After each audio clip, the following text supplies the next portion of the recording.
Series में हम आपको जो कुछ भी बता रहे हैं उसे बहुत ध्यान से आप समझेंगे और इम्प्लीमेंट करेंगे तो आपका बिजनेस शुरू हो जाएगा बिना किसी एफर्ट के।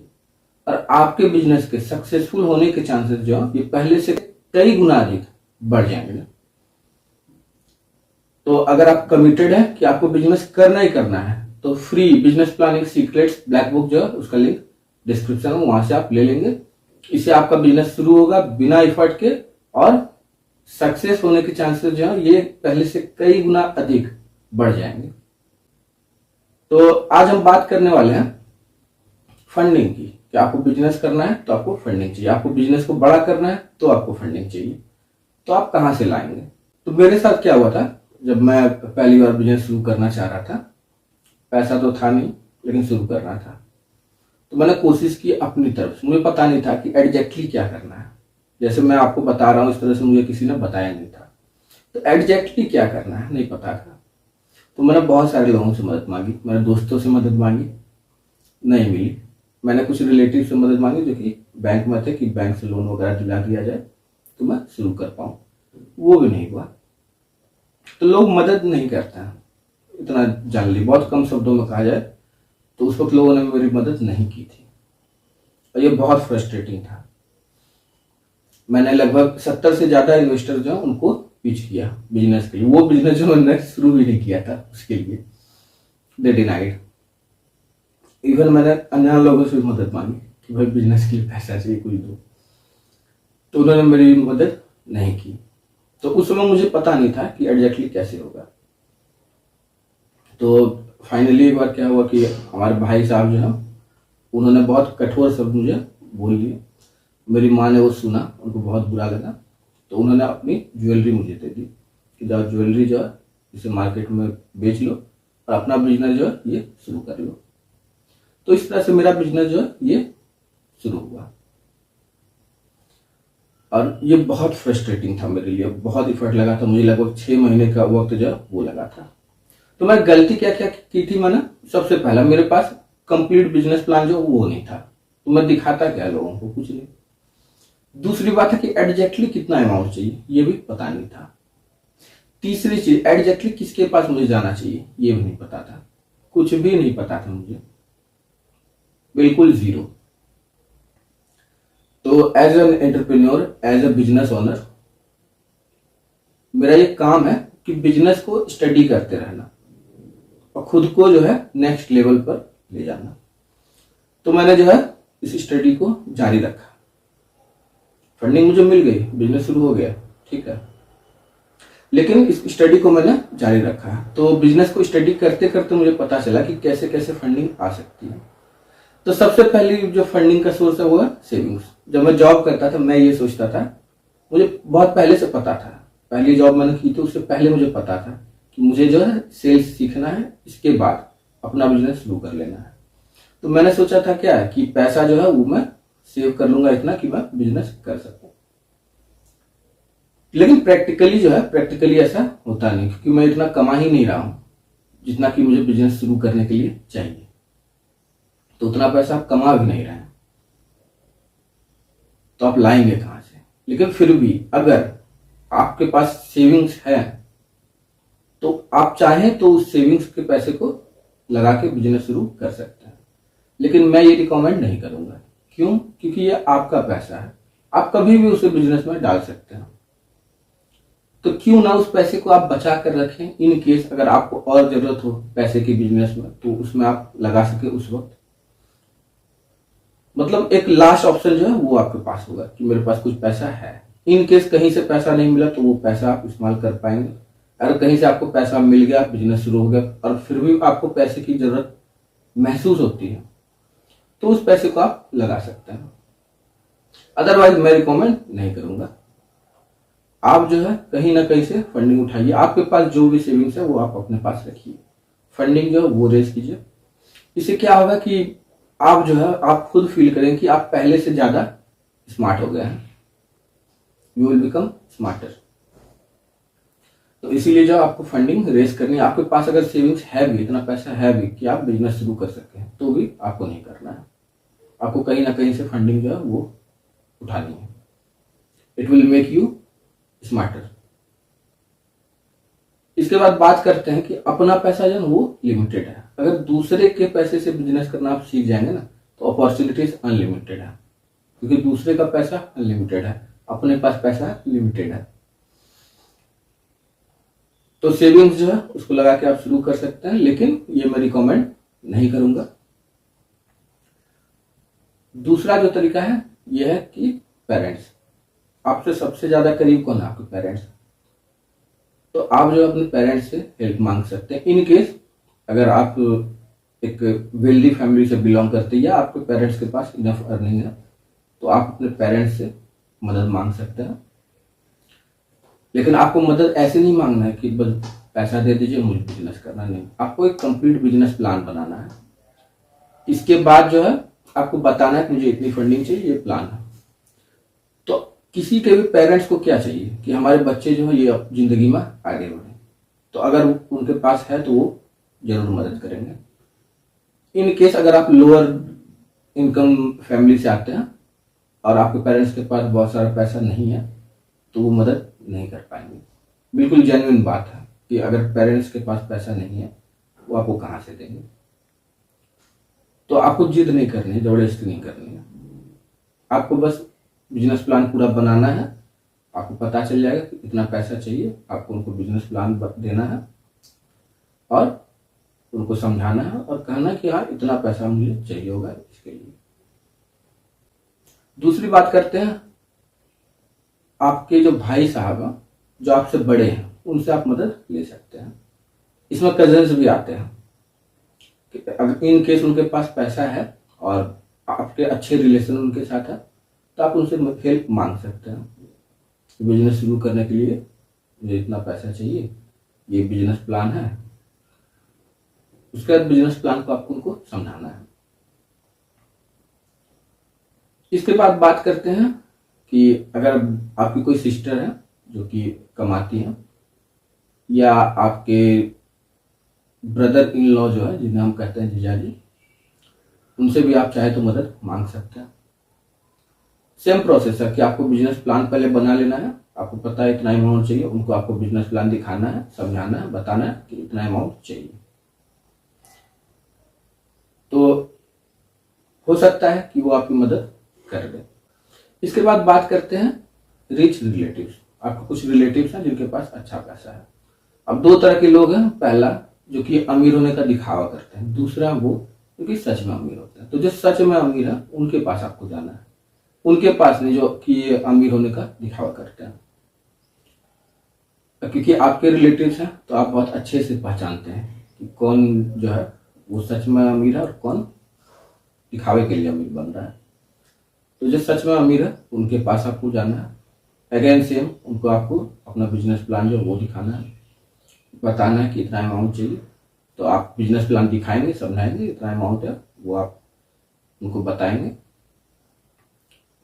तो हो सकता है कि वो आपकी मदद कर दे।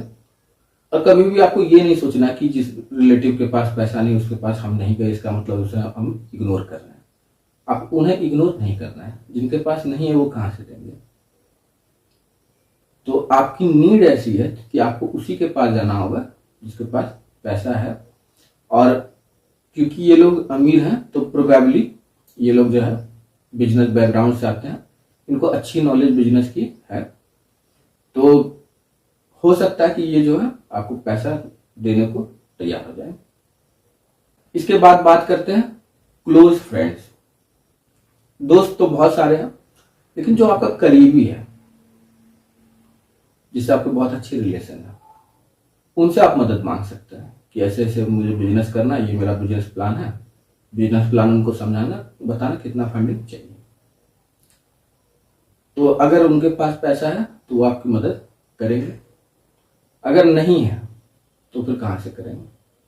तो अभी तक जो कुछ भी हमने सीखा और जाना, इन सब में कॉमन चीज क्या है कि अगर आप पेरेंट्स से ले रहे हैं, आपके अपने भाई बहनों से ले रहे हैं, या अपने जो बहनोई हैं, जो ब्रदर इन लॉ है उनसे ले रहे हैं, या फिर आप अपने रिच रिलेटिव्स से ले रहे हैं, या फिर क्लोज फ्रेंड से ले रहे हैं, तो इसमें होता क्या है कि हो सकता है कि किसी को आपका बिजनेस प्लान पसंद आए, उनको अच्छा लगे कि हाँ बिजनेस सही है, तो वो आपकी मदद करने को तैयार हो जाए। तो ये लोग ऐसा भी कर सकते हैं कि आपको जो वो पैसा दे देंगे और कहेंगे कि जो प्रिंसिपल है हमारा वो सिर्फ आपको वापस कर दीजिएगा, एक बार में नहीं, थोड़ा थोड़ा करके भी वापस दे दीजिएगा, दे दीजिएगा केवल प्रिंसिपल। कुछ लोग आपकी ऐसी मदद कर सकते हैं कि बहुत कम रेट ऑफ इंटरेस्ट पर आपको दे देंगे। तो ऐसे भी लोग हैं कि बहुत कम रेट ऑफ इंटरेस्ट लेंगे, वो आप मुझे वापस कर दीजिएगा इतना इंटरेस्ट के साथ। या हो सकता है कि कोई जो है वो आपके बिजनेस में इक्विटी ले ले। मान लिया आपका बिजनेस जो है वो प्राइवेट लिमिटेड है या लिमिटेड है, ऐसा कोई कुछ है, उसमें जो है इक्विटी जो है वो ले ले वो, और वो आपको उस इक्विटी के बदले पैसा दे दे। तो लोगों को जब पता चलेगा कि आपको मदद चाहिए और बिल्कुल सही तरीके से आप उनको पिच करेंगे, आप अपना बिजनेस प्लान देंगे, समझाएंगे, कहेंगे इसके लिए इतना पैसा चाहिए होगा, ऐसे ऐसे करके हम आपको पैसा रिटर्न करेंगे। तो इस तरह से जब आप समझाइएगा तो हो सकता है कोई मदद करने को तैयार हो जाए, आपको पे करने को तैयार हो जाए। और इस तरह से पैसा जब आप लेंगे ना, तो आपके ऊपर क्या रहेगा कि प्रेशर नहीं आएगा, बर्डन नहीं आएगा। तो ये पैसा जो है ये बहुत हेल्पफुल होगा, अभी के लिए ये बहुत हेल्पफुल है बिजनेस शुरू करने के लिए। और एक चीज है जो कि ध्यान में रखनी चाहिए, ज्यादातर क्या होता है बिजनेस शुरू करने के वक्त जो आपके करीबी लोग हैं ना, वही लोग पैसा लगाते हैं। इन आप कह सकते हैं कि एक तरह से ये लोग एंजल्स हैं आपके लिए, आपका बिजनेस शुरू करने में ये लोग बहुत हेल्प कर सकते हैं। और कोई अगर पैसा दे दे और कहे कि बस प्रिंसिपल वापस कर दिया, तो इससे अच्छा और क्या होगा।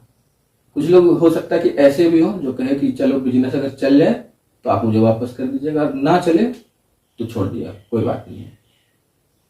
तो ऐसे भी लोग हो सकता है कि आपको मिले। लेकिन आपको इस बात का ध्यान रखना है कि अगर कोई ये भी आपको कह रहा है कि बिजनेस चले तो वापस कीजिएगा या फिर नहीं भी कीजिएगा, या कोई ऐसा भी कहे कि पैसा आप मुझे वापस नहीं कीजिएगा, आप जो है आपका जीवन बन जाए, आप बिजनेस में सक्सेसफुल हो जाए, इतना ही मुझे चाहिए, फिर भी एटलीस्ट प्रिंसिपल जो है ये आपको ध्यान में रखना है कि बिजनेस अगर चल जाए तो एटलीस्ट प्रिंसिपल जो है वो आपको वापस करना है।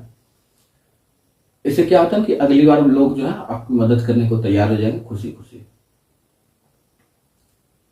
तो आप जो है लोग को बताएंगे, बिल्कुल सही तरीके से हेल्प मांगेंगे, तो हो सकता है लोग तैयार हो जाए। और जब वो बिजनेस प्लान आपका देखें, कंप्लीट बिजनेस प्लान, तो थोड़ा सा कॉन्फिडेंस बढ़ता है इससे, और आदमी का इंटरेस्ट जो वो बढ़ता है। तो अब बात करते हैं क्राउड फंडिंग। अब क्राउड फंडिंग क्या होता है, ये कॉम्पेरेटिवली बहुत ही यंग कॉन्सेप्ट है, रिसेंट कॉन्सेप्ट है। भारत में पहले ऐसा नहीं होता था, विदेशों में काफी समय से ऐसा हो रहा है। तो क्राउड फंडिंग में क्या होता है कि आप जो है लोगों से मदद मांगते हैं, बेसिकली ये स्ट्रेंजर्स हैं जिनसे आप मदद मांगते हैं। तो बहुत सारे लोग जो हैं वो बहुत छोटा अमाउंट जो है वो आपको दे देते हैं, जिससे कि बिजनेस शुरू करना आपके लिए आसान हो जाता है। तो इससे और भी फायदे हैं जो कि मैं आपको बताना चाहूंगा। और भी फायदे क्या है, पहला एडवर्टीजमेंट होता है फ्री का। अब आपने जो है मान लीजिए बहुत सारे लोगों को पिच किया, बहुत सारे लोगों को क्राउड फंडिंग के लिए पिच किया कि ये बिजनेस मेरा है जो कि मुझे शुरू करना है। उन लोगों ने आपका एडवर्टीजमेंट देखा कि हाँ फलानी कंपनी या फलाना आदमी जो बिजनेस शुरू करना चाहता है उसके लिए फंडिंग मांग रहा है, तो बहुत सारा एडवर्टीजमेंट जो है इसे हो जाता है। इसके बाद अगला फायदा क्या है, कुछ कंपनीज क्या करती है ना, जब कोई प्रोडक्ट लॉन्च करती है ना तो क्राउड फंडिंग के जरिए करती है कि हमको जो है बिजनेस के लिए पैसा चाहिए, इतना पैसा जो है आप दे दीजिए, और बदले में as a reward, as a good wish हम ये प्रोडक्ट अपना जो है वो आपको दे देंगे। तो अगर प्रोडक्ट जो है ये, इसे हम कहते हैं मिनिमम वायबल प्रोडक्ट, अगर मिनिमम वायबल प्रोडक्ट है तो ये क्राउड फंडिंग जो बहुत अच्छा काम करेगा। जितना आपको फंडिंग चाहिए उससे हो सकता है कि ज्यादा जो है वो रेज हो जाए, अगर आपका प्रोडक्ट अच्छा है, मार्केट में चलने लायक है। तो इस तरह से क्राउड फंडिंग जो है इससे भी फंड उठाया जा सकता है आपके बिजनेस के लिए। और क्राउड फंडिंग में इसका इस्तेमाल और भी दूसरे तीसरे कोर्सेज के लिए होता है, बट बिजनेस के लिए भी अब होने लगा है। इसके बाद बात करते हैं, कोई प्रॉपर्टी है आपके पास जो कि आप सेल कर दें तो आपको पैसा मिल जाए। मान लीजिए कोई प्रॉपर्टी है जो कि आपके पास रखी हुई है, उससे आपको कोई फायदा हो नहीं रहा है और आने वाले समय में भी कोई फायदा हो नहीं रहा है।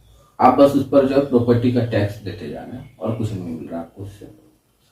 तो आप ऐसा कर सकते हैं कि जो प्रॉपर्टी पड़ी हुई है, किसी काम की नहीं है, उसे आप सेल कर दीजिए और उससे आपको इतना पैसा मिल जाए जिससे कि आप बिजनेस शुरू कर सकें। तो बचपन का एक किस्सा है जो कि मैं बताता हूँ। एक गेम है जिसे हम कहते हैं व्यापारी, वो मैं खेल रहा था एक बार। 3-4 लोग बैठे हुए थे, हम सब खेल रहे थे। तो हुआ क्या ना कि एक कंडीशन ऐसी आई कि मुझे जो है किसी को पैसा देना पड़ा। मतलब वो व्यापारी का जो फेक करेंसी होता है वो मुझे देना था किसी को। अब मेरे पास पैसा नहीं था, लेकिन मेरे पास कोई प्रॉपर्टी थी, असली वाली नहीं, नकली वाली, वो व्यापारी गेम की जो प्रॉपर्टी होती है वो। तो वो मैंने बेच दी और इतना पैसा मेरे पास आ गया कि मैं इसको पे कर पाऊँ। तो मैंने कोई एक प्रॉपर्टी बेच दी, इसको पे कर दिया। अगेन मेरे पास पैसा नहीं था। तब जो है जो लोग खेल रहे थे उसमें से एक ने कहा कि कैसा बेवकूफ आदमी है, अगर ये वो वाली प्रॉपर्टी जो है वो बेच देता तो इसके पास इतना पैसा आ जाता कि इसको पे भी कर पाता और आगे के लिए पैसा जो हाथों में रह भी पाता। तो इन द सेम वे आपको जो है ये सोचना कि कोई ऐसी प्रॉपर्टी है जो कि बेकार पड़ी हुई है, उसको बेचने से इतना पैसा आ जाए कि बिजनेस भी शुरू हो जाए और उसके बाद भी आपके पास और भी पैसा सरप्लस बच जाए, जो कि आगे चल के आपको काम आए। तो ऐसा भी आप कर सकते हैं अपना बिजनेस शुरू करने के लिए। और बिजनेस जो है अगर अच्छा चल जाएगा तब तो आप अपने काम की प्रॉपर्टी जो वो बहुत आराम से ले सकते हैं। और ये प्रॉपर्टी जो बिना काम की थी, जो कि आपके लिए बेकार थी, इसको आपने निकाल दिया और बिजनेस आपने किया, बिजनेस आपका चलने लगा, तो एक तरह से प्रॉपर्टी ही है। इसके बाद बिजनेस जो है इसका कैश फ्लो अगर अच्छा पॉजिटिव रहा तो आप जो है उसी पैसे से कोई प्रॉपर्टी ले सकते हैं जो कि आपके काम की हो। अब बात करते हैं सपोर्टर्स। कुछ लोग होंगे आपके आसपास जो कि आपके जो है सपोर्टर होंगे और कुछ लोग होंगे जो कि आपसे एंटी होंगे। तो वो लोग जो कि सपोर्टर है आपके पास, इनको आपकी बहुत फिक्र होती है। इनको इससे मतलब नहीं है कि बिजनेस जो है उसका कौन सा आइडिया है, बिजनेस चलेगा या नहीं चलेगा, किसी चीज से कोई मतलब, उनको बस आपसे मतलब है कि आपको बिजनेस करना है, आपको पैसा चाहिए, तो ये सपोर्टर लोग आपको देंगे। तो आपको सोचना है कि आपके फ्रेंड सर्कल में, आपके फैमिली में, आपके रिलेटिव्स में कौन है जो कि सपोर्टर है आपका। तो उनसे अगर आप मदद मांगेंगे तो बहुत प्रबल संभावना है कि ये लोग आपकी मदद करेंगे आपका बिजनेस शुरू करने के लिए, क्योंकि ये लोग क्या है कि आपके सपोर्टर्स हैं, आपके रेविंग फैन है। ये लोग जो है ना कुछ बेच बाच के भी आपको हो सकता है पैसा देते हैं। हालांकि मैं आपको ये रिकमेंड नहीं कर रहा हूं कि आप उनको कहीं कुछ बेच के ही दे दो। आपके सपोर्टर्स में जिनके पास पैसा है उनसे मदद मांगिए, वो आपको पैसा देंगे ही देंगे। क्योंकि ये लोग आपके सपोर्टर, अगर उनके पास है तो वो आपको देंगे। तो सपोर्टर जो ये आपको ध्यान में रखना है।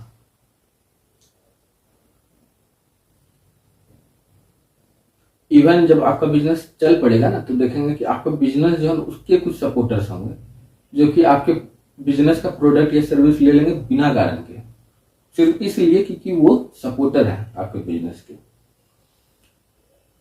तो सपोर्टर जो है इनको भी आपको अप्रोच करना है ऐसे ही कि आपको जो है बिजनेस प्लान को दिखाना है, समझाना है, कहना कि इसके लिए इतना पैसा चाहिए। तो हो सकता है कि इनमें से कोई आपकी मदद कर दे और आपका बिजनेस जो वो शुरू हो जाए। इसके बाद बात करते हैं बैंक लोन की।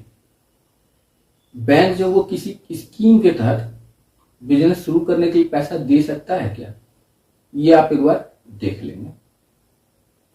और डिस्ट्रिक्ट इंडस्ट्रियल सेंटर जो है उसमें एक बार आप विजिट करेंगे, ये जानने के लिए कि और क्या क्या स्कीम्स हैं। तो बीच बीच में डिस्ट्रिक्ट इंडस्ट्रियल सेंटर जो है उसमें भारत सरकार की और राज्य सरकार की अलग अलग स्कीमें आती रहती हैं, तो उससे भी आपको मदद मिल सकती है बिजनेस शुरू करने के लिए। इसके अलावा बैंक जो है उसका भी अपना स्कीम होता है बिजनेस को शुरू करने के लिए, किसी तरह का लोन जो है उसका स्कीम। तो आप जो है एक बार बैंक को अप्रोच करेंगे, और अप्रोच ऐसे ही करना है कि आपको बिजनेस प्लान दिखाना है, समझाना है, उसका कहना है कितना फंडिंग इसके लिए चाहिए। और बिजनेस प्लान जो है इसकी हार्ड कॉपी जो है, कंप्लीट बिजनेस प्लान जब आप बना लेंगे उसकी हार्ड कॉपी आप इन सबके पास छोड़ेंगे। जिन जिन लोगों से आप मांग रहे हैं फंडिंग उन सबके पास एक हार्ड कॉपी होनी चाहिए, और एक सॉफ्ट कॉपी जो वो भी होनी चाहिए, ताकि आपके जाने के बाद भी ये लोग जो है देख सकें आपका बिजनेस प्लान।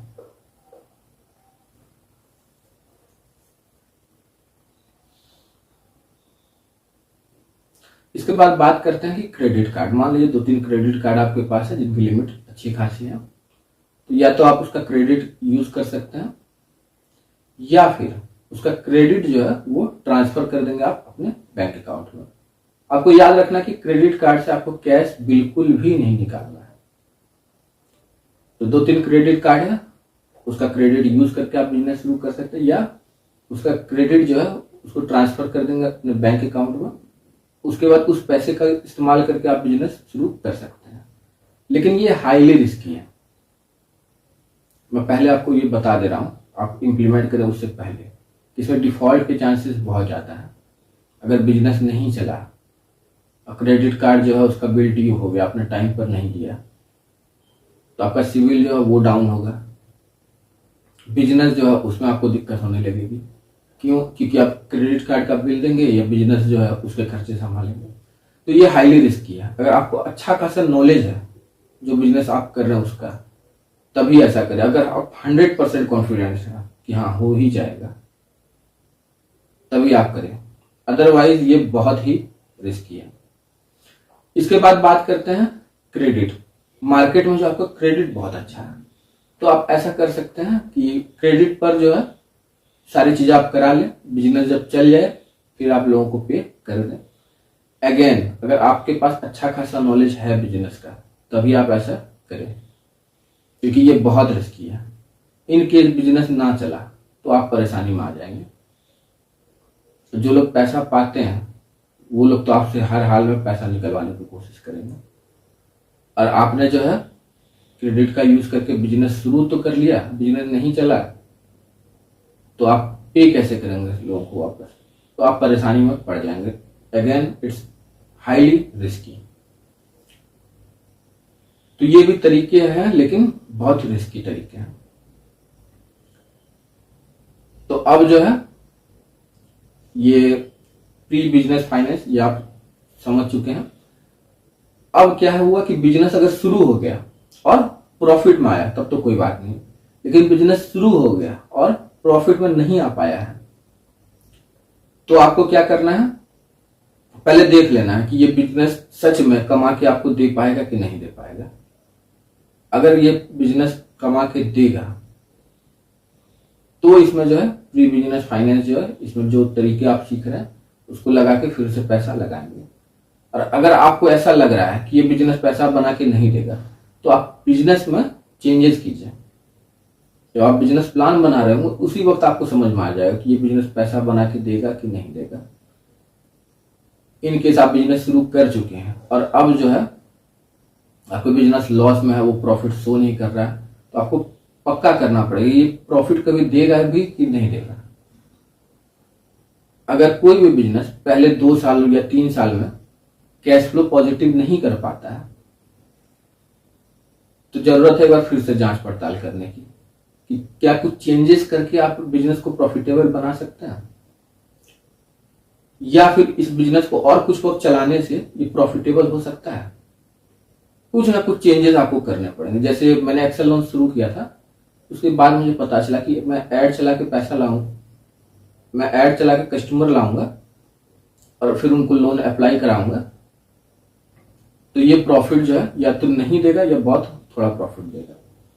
तो उस वक्त मुझे बिजनेस की ज्यादा जानकारी नहीं थी, लेकिन जब मुझे बिजनेस की जानकारी जो है ये होने लगी तो पहला बिजनेस मॉडल जो है वो फेल हो गया, दूसरा बिजनेस मॉडल लगाया फेल हो गया, तो तीसरा बिजनेस मॉडल जो उसमें मैंने चेंजेस क्या किए कि एक्सेल लॉन्च जो है उसके पैरेलल में एक ऑथर बिजनेस शुरू कर दिया। इसके बाद थोड़ी और जानकारी हुई तो मुझे समझ में आया कि एग्जैक्टली जो है बिजनेस में कैसे आगे बढ़ना है स्टेप बाय स्टेप। तो बिजनेस को स्टडी करते करते मुझे समझ में आया कि क्या चेंजेस करें जिससे कि एक्सेल लॉन्च जो आगे चल के प्रॉफिटेबल हो जाए। तो मैंने क्या किया कि इसमें जो चेंजेस मुझे लगा कि करने से फायदा हो सकता वो चेंजेस लाए मैंने। तो इसके बाद क्या हुआ कि कस्टमर जो है ऑर्गेनिक तरीके से लाना होना शुरू किया। इसके बाद जो ऑथर बिजनेस जो वो पैरेलल में रखा। धीरे धीरे समझ में आया कि every company is media company, तो एक्सेल लॉन्च जो है इसको एक मीडिया कंपनी की तरह हमने ढाला। तो इसी तरह आप देखिए कि कुछ चेंजेस करके आप बिजनेस को प्रॉफिटेबल कर सकते हैं क्या? अगर हाँ तो आप जो है वो कीजिए। अगर किसी भी तरह से ये बिजनेस प्रॉफिटेबल नहीं हो रहा है तो जो दोबारा पैसा लगाने की जरूरत नहीं है, उस बिजनेस को आप बंद कर दीजिए। और अगर इस बिजनेस को चेंज करके प्रॉफिटेबल बना सकते हैं या आगे चल के ये बिजनेस प्रॉफिटेबल हो जाएगा, तो इस बिजनेस को आप जो है प्री बिजनेस फाइनेंस में जो मेथड्स हैं उनको लगा के एक बार फिर से फंडिंग जुटाइए और बिजनेस में लगाइए, जिससे कि बिजनेस जो है ये आगे बढ़ सके। तो ज्यादातर ऐसा ही होता है, कोई भी बिजनेस आप शुरू करेंगे तो वो बहुत ज्यादा प्रॉफिटेबल नहीं होता है, तो उसमें कुछ चेंजेस करने होते हैं। और बिजनेस में पैसा लगा के सीखने से ज्यादा अच्छा है कि बिजनेस प्लान जो है वो आप बना लीजिए। आपको पहले ही पता चल जाएगा बिजनेस शुरू होगा उससे पहले कि ये बिजनेस फायदा देगा या नहीं देगा। इसके बाद जैसे जैसे आप बिजनेस सीखते जाएंगे, चेंजेस करते जाएंगे, आपका बिजनेस बेहतर होता जाएगा और प्रॉफिटेबल हो जाएगा। लेकिन इन केस अगर ये प्रॉफिट शो करेगा ही नहीं तो इसे आप बंद ही कर दीजिए, अच्छा है। जैसे केरोसिन वाला जो लैंप है वो अगर आपका बिजनेस बेच रहा है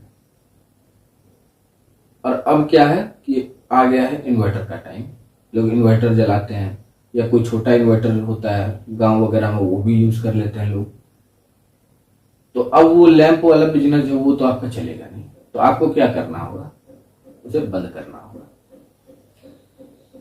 तो आप देख लीजिए कि जो बिजनेस आप कर रहे हैं ये चलेगा कि नहीं चलेगा, प्रॉफिटेबल होगा कि नहीं होगा। अगर फाइनली और अल्टीमेटली आपको ये पता चलता है कि ये बिजनेस प्रॉफिट नहीं देगा तो उसे बंद कर दीजिए, दोबारा फंडिंग जुटाकर उसमें लगाने की जरूरत नहीं है। अगर चेंजेस करके इस बिजनेस को आप प्रॉफिटेबल बना सकते हैं या आगे चल के प्रॉफिटेबल हो जाएगा तो फिर पैसा इसमें लगाइए। तो ये अलग अलग बिजनेसेस में अलग अलग तरह से काम करता है। तो अलग अलग बिजनेस जो है ये अलग अलग टेन्योर में प्रॉफिट शो करता है। अब कोई ऐसा बिजनेस है जिसमें कि आपको कोई टनल बनाना है, तो टनल बनाने में 25 साल लगेंगे तो वो प्रॉफिट 25 साल बाद शो करेगा।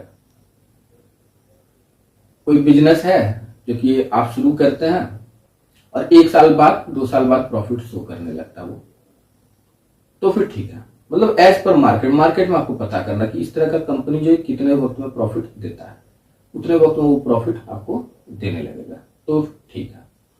उसमें चेंजेस करके अगर आप प्रॉफिटेबल बना सकते हैं तो भी ठीक है। ज्यादातर ऐसा ही होता है कि इसमें चेंजेस करने होते हैं उसको और ज्यादा प्रॉफिटेबल बनाने के लिए।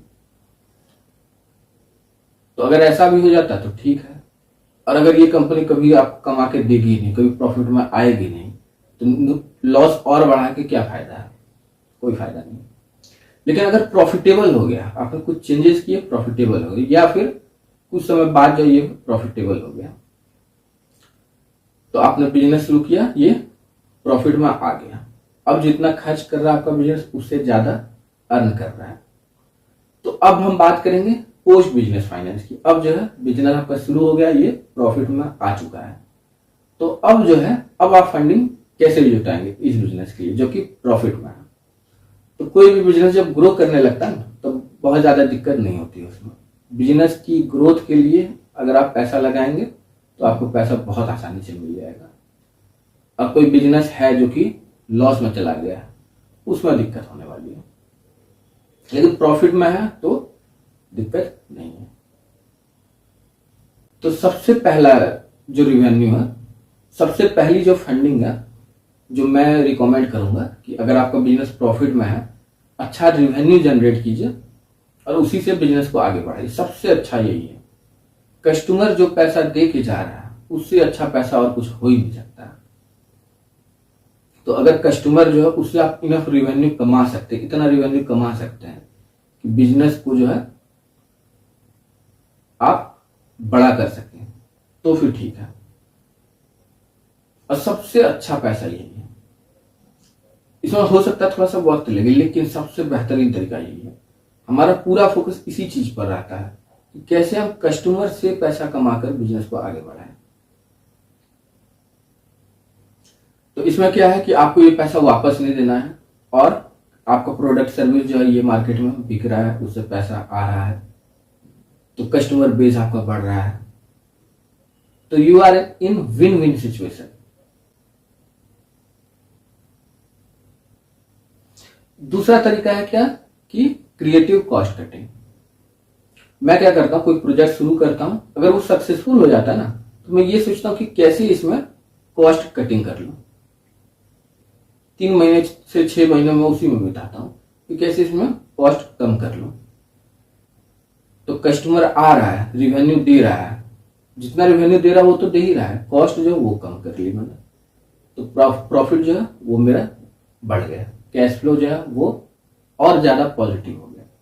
तो ये पैसा भी बहुत बेहतरीन है, बहुत अच्छा है। लेकिन कस्टमर का एक्सपीरियंस खराब किए बिना ये करना है।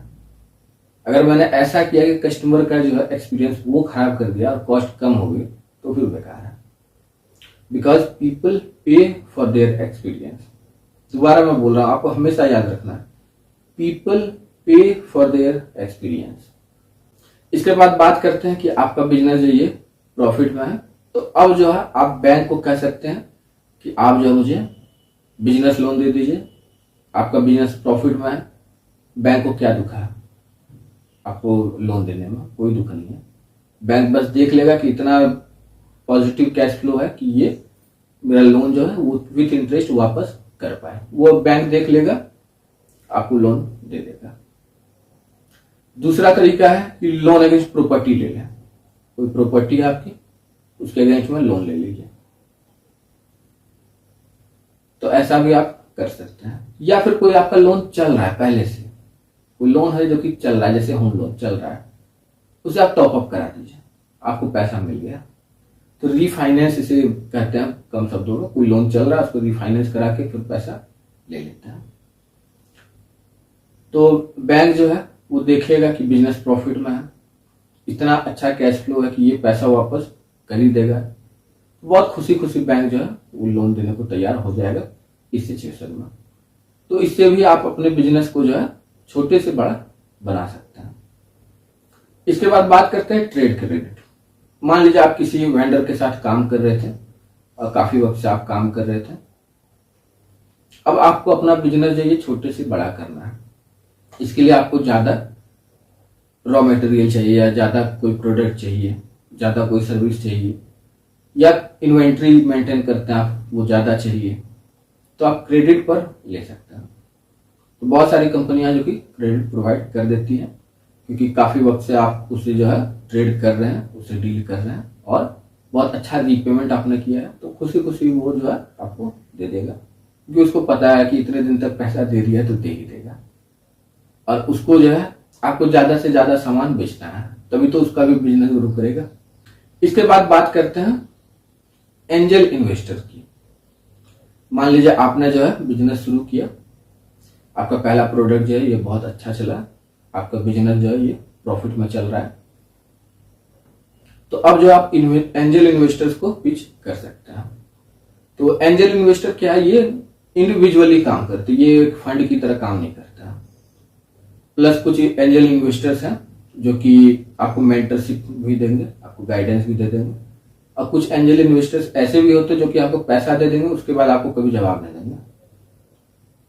वो आपसे कांटेक्ट करेंगे उसी वक्त जब उनको लगेगा कि हाँ अब जो है रिटर्न पाने का समय आ गया। तो किसी भी एंजल इन्वेस्टर के पास जाने से पहले आपको ये चीज ध्यान में रखना है कि पहले आप पता करेंगे कि ये एंजल इन्वेस्टर जो है इसने पिछले 1-2 सालों में किसी कंपनी में इन्वेस्ट किया है या नहीं किया है। अब जो एंजल इन्वेस्टर है पिछले 5 सालों में कोई एक इन्वेस्टमेंट उसने किया है, वो भी 4 साल पहले किया था, उसके पास जाने का कोई मतलब नहीं है। तो आपको पहले वेरीफाई कर लेना है कि ये एक्टिव इन्वेस्टर है कि नहीं है। अदरवाइज कुछ इन्वेस्टर्स ऐसे भी हैं जो कि आपको बुलाएंगे, अपने पास बिठाएंगे और बताएंगे कि कितने बड़े बड़े लोगों को ये जानते हैं या फिर ये खुद कितने बड़े आदमी हैं।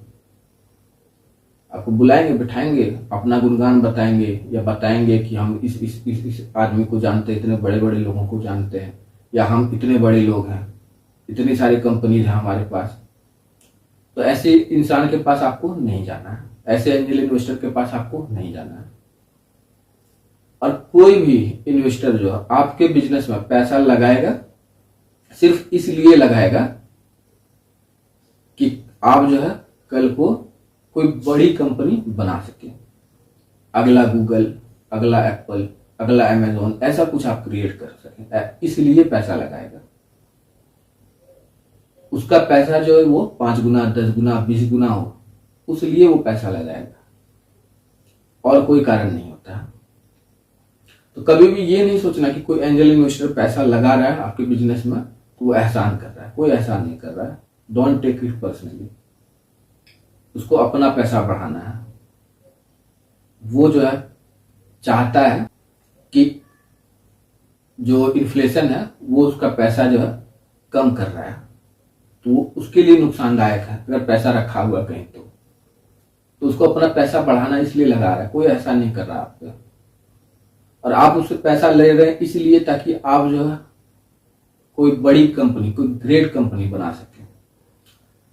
लेकिन ऐसा जो है ये तभी हो सकता है जब आपका बिजनेस जो है ये प्राइवेट लिमिटेड हो या लिमिटेड हो, इस तरह की कोई कंपनी, तभी लगाया जा सकता है। मतलब लीगल स्ट्रक्चर आपका बिजनेस जो है ना वो ऐसा हो कि इन्वेस्टर पैसा लगा पाए, आप जो है वो इक्विटी सेल कर पाए अपनी कंपनी की। तो उस हिसाब से अगर आपका बिजनेस डिजाइन है तभी आप एंजल इन्वेस्टर से पैसा ले सकते हैं, या माइक्रो वीसी से पैसा ले सकते हैं, या वेंचर फंड से पैसा ले सकते हैं। अगर आपका बिजनेस उस तरह से डिजाइन है तो, लीगल स्ट्रक्चर वैसा है तो। अगर अदरवाइज अगर लीगल स्ट्रक्चर आपका ऐसा है जो कि अलाउ नहीं करता है तो आप इन्वेस्टर से फंडिंग नहीं ले सकते हैं। तो आपको हमेशा याद रखना कि लीगल स्ट्रक्चर जो वो ऐसा होना चाहिए कि लिमिटेड हो या प्राइवेट लिमिटेड हो, इस तरह का कुछ। तब लीगली कोई आदमी पैसा लगा सकता है अगर उसके पास अप्रूवल है सेबी का तब। अदरवाइज रेगुलेटर जो है वो अगर परमिशन नहीं देता है तो कोई भी आदमी जो है, कोई भी ऐरा गैरा आदमी आकर आपके बिजनेस में पैसा नहीं लगा सकता है। क्योंकि इस तरह का इन्वेस्टमेंट जो है ना इसको प्रोटेक्ट करके रखा जाता है वेल्दी लोगों के लिए कि वही लोग पैसा लगा सकें, अदरवाइज हर कोई पैसा लगा देगा। दूसरी बात करते हैं माइक्रो वीसी फंड। मतलब बहुत सारे एंजल इन्वेस्टर मिलके कोई एक फंड बनाते हैं, वो माइक्रो वीसी फंड कहलाता है। 10 लाख, 15 लाख, 20 लाख करके हर एंजल इन्वेस्टर लगाता है और ये एक माइक्रो वीसी फंड जो है ये बन जाता है। तो एंजल इन्वेस्टर्स क्या है कि ये छोटी रकम लगाते हैं, उससे ज्यादा बड़ी रकम जो माइक्रो वीसी फंड जो है वो लगाता है और ये प्रॉपर एक फंड की तरह बिहेव करता है। अगेन आपको याद रखना है कि आपको देख लेना है कि माइक्रो वीसी फंड जो है ये एक्टिव इन्वेस्टर है या नहीं है, और आपका बिजनेस का जो लीगल स्ट्रक्चर है वो अलाउ करता है इन्वेस्टर से फंडिंग लेना या नहीं। तभी आप जो है फंडिंग मांग सकते हैं और आपका बिजनेस ये प्रॉफिट शो कर रहा है, तब आप फंडिंग जो है उसके लिए पिच कर सकते हैं। तो अगेन आपको याद रखना है कोई एहसान नहीं कर रहा है, उसको अपना पैसा बढ़ाना है। आपको जो है अगली ग्रेट कंपनी जो है वो बनानी है, इसलिए आप जो है उससे फंडिंग ले रहे हैं। पर्सनली कोई कुछ नहीं कहेगा आपको, इसमें कुछ भी पर्सनल नहीं है। कोई आपका शोषण नहीं कर सकता है, कोई कुछ उल्टा सीधा नहीं कर सकता है। It's so simple.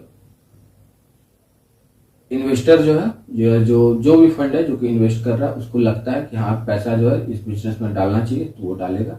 आपको कन्विंस करना है उससे कि हाँ डालिए, आपको फायदा होगा।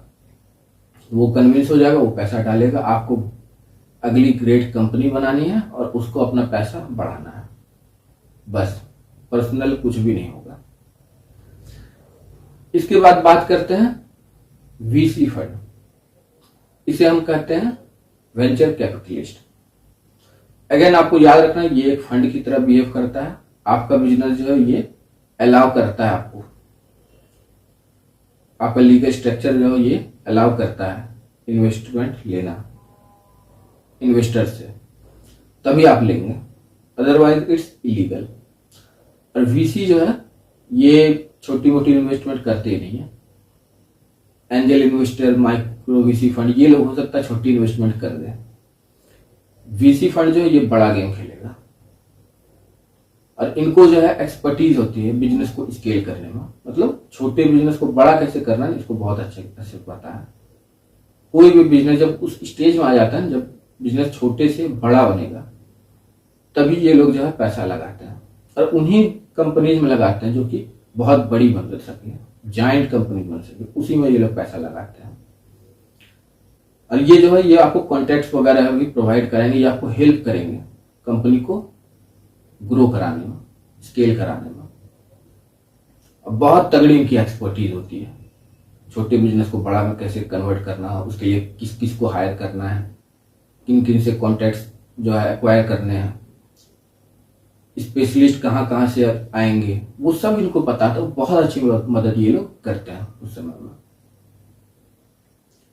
तो ये वीसी फंड है, बहुत कम कंपनियों में ये निवेश करते हैं और सिर्फ उसी में करेंगे जो कि बहुत बड़ी कंपनी बन सके। हर कंपनी में ये निवेश नहीं करते हैं। मान लीजिए कि 1000 कंपनियां हैं जिनको कि एंजल इन्वेस्टर से फंडिंग मिल गई थी, तो उन 1000 कंपनियों को एक कंपनी होगी जिसको कि वेंचर कैपिटलिस्ट से पैसा मिलेगा, फंडिंग मिलेगी। Again it's nothing personal. Venture capitalist जो है उसको अपना पैसा बढ़ाना है और आपको जो है अगली ग्रेट कंपनी बनानी है। तो इस तरह से पोस्ट बिजनेस फाइनेंस, जब आपका बिजनेस जो है ये ग्रो कर रहा है, ये प्रॉफिट में है, अब जो है आपको बिजनेस छोटे से बड़ा बनाना है, उस समय इस तरह से आप फाइनेंस लाएंगे अपने बिजनेस के लिए। तो बिजनेस को एक्सपेंड करने के लिए पोस्ट बिजनेस फाइनेंस और बिजनेस शुरू करने के लिए प्री बिजनेस फाइनेंस, इन चीजों का आपको ध्यान में रखना है। और अगर आप कमिटेड हैं कि आपको बिजनेस करना ही करना है, तो free business planning secrets black book जो है उसका लिंक डिस्क्रिप्शन में, वहां से आप ले लेंगे। इससे आपका बिजनेस शुरू हो जाएगा बिना किसी एफर्ट के और आपके बिजनेस के सक्सेसफुल होने के चांसेस जो है पहले से कई गुना अधिक बढ़ जाएंगे। तो free business planning secrets black book जो है अभी फौरन ऑर्डर कर लें।